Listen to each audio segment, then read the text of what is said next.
Hey guys, I'm Athena. Though I'm not the youngest around here, I've got a story you might find interesting.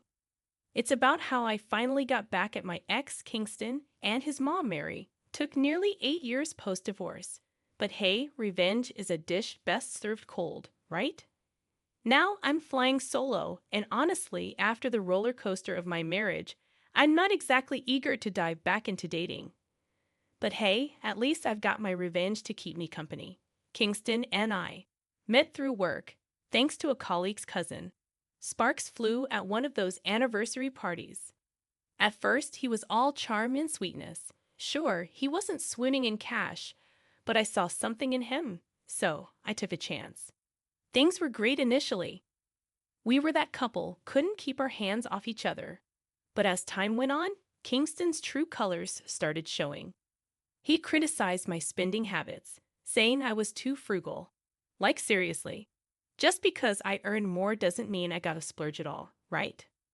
But nope, he kept pushing, making me feel like I was hiding my money from him. Total BS. His words stung, sure, but I figured maybe I was being unfair. I mean, I did earn more, so maybe I should be spending more, right? Yeah, I fell for that trap. So I tried to make him happy, even footed most of the wedding bill myself. And don't get me started on household expenses. I was coughing up over 70%. At the time, I thought I was just being a supportive partner. Ha! Talk about being blind to the truth. However, I never imagined I'd be taken advantage of in the name of love. Just a few months after marrying Kingston, his mom moved in with us. Yep, she just waltzed right in with her suitcases.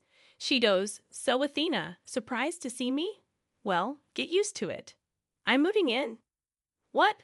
Hold on, Mary. Who gave you the green light to just barge into our house and make yourself at home? Calm down, Athena. I invited Mom over. She's staying with us now. Why all the drama? She can't fend for herself forever. But Kingston, we never discussed this. How could you make such a decision without consulting me? Look, you make enough money to take care of all of us. So I didn't think I needed to consult you. Besides my mom, my money, my house. I was livid with both Kingston and Mary for disrespecting me like that. But I had no choice but to let Mary stay. Our rented house was in both our names. Even though I was the only one footing the bills, Kingston hardly ever had money for anything. In the 5 years we were together, he never bought me a single gift. Now, I'm not one for extravagant gifts, but his lack of effort in the relationship bothered me. And then I was stuck paying for his mom, who didn't lift a finger around the house. One day, I couldn't take it anymore. I confided in a colleague about Kingston and Mary, and his face fell. I knew he was hiding something. When I pressed him, he dropped a bombshell. Kingston was addicted to gambling. He'd lost his previous job for stealing cash. I felt like my world was crashing down. At first, I refused to believe it, but then he showed me screenshots of their conversations, with pictures of Kingston gambling with girls around him. I was sickened. I marched home and confronted Kingston. "I know all about your gambling, Kingston, and your theft. What's wrong with you?" "Please, Athena. Not everyone wants to be a penny-pinching middle-class worker like you. I'll make millions. I'm getting good at it. We'll be rich soon." "You're out of your mind, Kingston. And where did you get the money for your gambling?" "Your savings account had some good cash. Came in handy for my games." I froze. One betrayal wasn't enough. He'd secretly been dipping into my savings. I was devastated, screaming at him for touching what was mine. I'd worked tirelessly for years to build up those savings, only to watch them disappear due to Kingston's gambling addiction. As our argument escalated, Mary intervened, predictably siding with her son. "My son is smart, Athena. He'll hit it big with gambling. You're picking fights for no reason. Your money is his money, and he can spend it however he likes." "Absolutely not. That money was earned through hard work and sacrifice. I've been shouldering the household expenses practically solo, unaware that Kingston had lost his job and resorted to stealing from me to fund his addiction. Don't insult my son like that. He's doing you a favor. You're incapable of success on your own. Only Kingston can make something of his life. You're useless. Useless. You have some nerve calling me useless when you've been using my money. Neither you nor your son have lifted a finger to help me. I'm done with both of you. Kingston is a failure who will never amount to anything. I'm leaving. That was the moment I knew I had to divorce Kingston. Despite my love for him, the betrayal was too much to bear. I couldn't stay with a man who thought nothing of squandering my hard-earned money on gambling. I'd grown weary of our marriage long before. Kingston had shown no signs of improvement, so I made the decision to file for divorce. But getting an amicable divorce was a nightmare. My ex pulled out all the stops, begging me to stay before resorting to blackmail, threatening to take half my assets and demand alimony. His mother joined in, harassing me to reconcile. It took months of legal wrangling, with my lawyer finally convincing him to relinquish his claims to alimony and his share of the assets. I even threatened to press charges for bank theft due to his unauthorized withdrawals, which ultimately forced him to sign the divorce papers. At the end of it all, I still lost a significant amount of money due to Kingston's gambling. But even then, Kingston and Mary had one final insult to throw my way. You haven't won, Athena. You're just a worthless witch. Sure, you might be earning a lot now, but mark my words, one day I'll be richer than you. You'll come begging to me for money. We won't forget this insult, Athena. You abandoned my son and me when we needed you. One day you'll pay for it. Kingston will be more successful than you. Oh, we'll see about that. Let's wait and see who ends up doing the begging. Once the divorce was finalized, I left my job and moved to another state, eager to start fresh and put as much distance between myself and Kingston's family as possible. I landed a lucrative promotion, working hard and climbing the ranks over the years until I became a director, a dream come true. Meanwhile, Kingston continued his gambling habits and squandered whatever little money and assets he had left. He and Mary eventually moved to my state to escape their debtors. But then, a twist of fate, Kingston married a wealthy heiress, Riley, whose father was a business associate of mine. He complained to me about Riley and expressed suspicions about his new son-in-law. He also griped about Mary, calling her a freeloader. I stayed silent, knowing it wasn't yet time to take my revenge. Life was good for me until Mary unexpectedly called one day.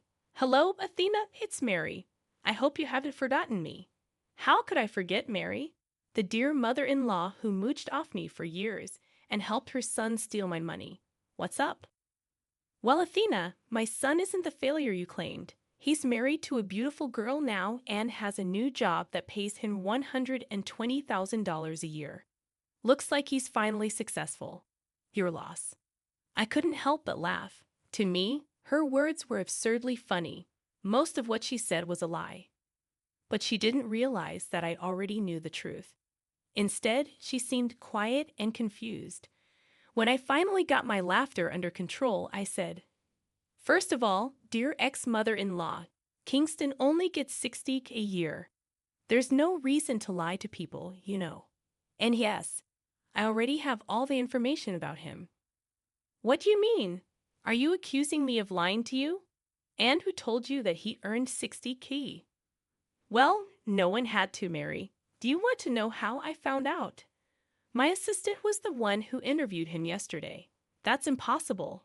There's no way you're related to the company. It's a big enterprise, and you're just a worthless woman. Here's some news for you, Mary. I am a director at this company, so I'm well aware of how much Kingston can actually get. By the way, you're bold assuming he has got the job. Well, my son is pretty smart and won't have trouble getting the job. You and I both know that. Here's some more news for you, Mary. I checked his name on the list of candidates, and my assistant placed him at the bottom. Like I said 8 years ago, no sane company would hire him with a gap in his record. And don't worry, I will gladly inform his beautiful wife just how you and Kingston have been fooling her. When I said this, Mary started to change her stance completely. I could tell that my words got to her. She might be old, but she's not that dumb. I knew she had already Googled to see if my name popped up in the company. By now, she knew that I wasn't lying. So Mary resorted to begging. Okay, Athena, look. I see you've made it big in life, but you should also understand that my son has a lot of contributions to your success. You should keep that in mind and give him the job. Can't you just stop making me laugh, Mary? After everything you two have done, do you expect me to help you? I mean, you called me today to gloat about Kingston's apparent success. I just want people to know that he's not a loser. I was trying to prove a point. Anyway, he's married to a rich and beautiful girl. I'm sure she's even richer than you and will support him. Is that so, Mary? Then I think you will have no problem with me telling her the truth. I did see you on her Facebook. She thinks her husband has a 120 job and owns a lot of properties. Mind if I tell her the truth? No, no, no, Athena, listen to me. Don't do this to Kingston. You've come so far in life. Why do you want to dwell on the past? Have some pity on us and give Kingston the job. This is the least you can do after being such an unsupportive wife. I made it abundantly clear to Mary that I wouldn't lift a finger to help Kingston. He was perfectly capable of destroying his own reputation, and I had no intention of vouching for him, not even professionally. So instead of bothering me with their fake boasts, Mary should focus on helping her son find a job. Trust me, she would need all the luck she could get. After that, I hung up the phone, ignoring Mary's subsequent calls. I had no interest in indulging her tantrums. Instead, I swiftly got to work, instructing my assistant to send rejection letters to all the unsuccessful candidates, including Kingston. I wanted him to experience his humiliation firsthand. True to form, Kingston called me within an hour of receiving the rejection letter. I picked up, eager for a front row seat to his humiliation. He sounded desperate, nothing like the arrogant jerk I'd divorced. What do you want, Kingston? I see that my dear ex-mother-in-law gave you my number already. Athena, I know you're one of the directors at the company I interviewed for. I just got the rejection letter. Please do something and help me get the job. I know you can help if you want to. Why do you think I would jeopardize my professional life for you? Do you think I'm mad? You have some nerve to ask me for a job after all these years. Look, I know I didn't treat you right back then, but I was still your husband. We do have some good memories. Please consider those and give me the job. My wife, Riley, will leave me if I don't get a job soon. I know that you've lied to Riley about your financial situation. Guess what, Kingston? I know her family. I also have her number from her dad. All I have to do is tell the truth and let her be free. Kingston went silent after hearing this. I knew I'd hit the jackpot with this information. My real revenge had just begun. He immediately started begging me not to tell Riley about everything. I hung up on him without another word. Next, I sent a quick text to Riley, asking her to call me. I explained who I was and hoped Kingston hadn't reached her before me. When she did call, I didn't mince words. Hi, Riley. My name is Athena, and I'm your father's friend. I also happen to be the ex-wife of your now husband. There are a few things you should know about Kingston. He has been lying to you. What do you mean, Athena? What is he lying about? Well, I guess you think he's pretty rich and up to your family's standards. Well, he's not rich at all. You posted on Facebook that he got a 120 job. I'm the director of the company he mentioned, and he only applied for a 60 grand job, which he didn't get. What the hell are you talking about? But he told me. I know what he told you, Riley. I've seen it on your Facebook. I know you might not believe me, but you can ask your dad. He can easily find out if Kingston is lying. But I don't understand. Why would Kingston lie to me? Because he wanted to take over your inheritance and properties. He always wanted a luxurious life for himself, and he's a gambler. Unfortunately, we divorced because I refused to fund his lifestyle, support his gambling habits. His mother supports him. Anyway, I don't know what he told you, but that's the truth. You can ask around if you're doubtful about me. I don't want you to be stuck with a liar and a loser. Thank you, Athena. I'll dig for more information and find out. Also, don't worry. I made him sign a prenup and only agreed to remove it once he gets a job.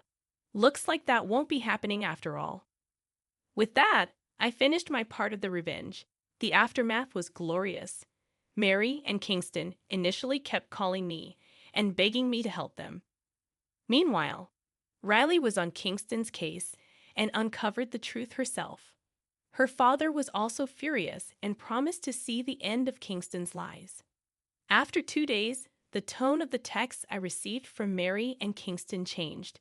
They called me a witch and a jerk for destroying Kingston's marriage. Riley and her dad confronted him and filed for divorce. Since Riley still had the prenup in place, none of her assets would go to Kingston. Instead, Kingston would now have to hire a lawyer to work through the divorce. Mary and Kingston kept harassing me until I threatened to expose them online. That made them stop contacting me. Last I heard, Kingston still comes by our company to see if there's a position open. Sources say that Mary and Kingston are constantly fighting about money problems. I guess now Mary will finally know what it's like to be stuck with a man-child for the rest of her life.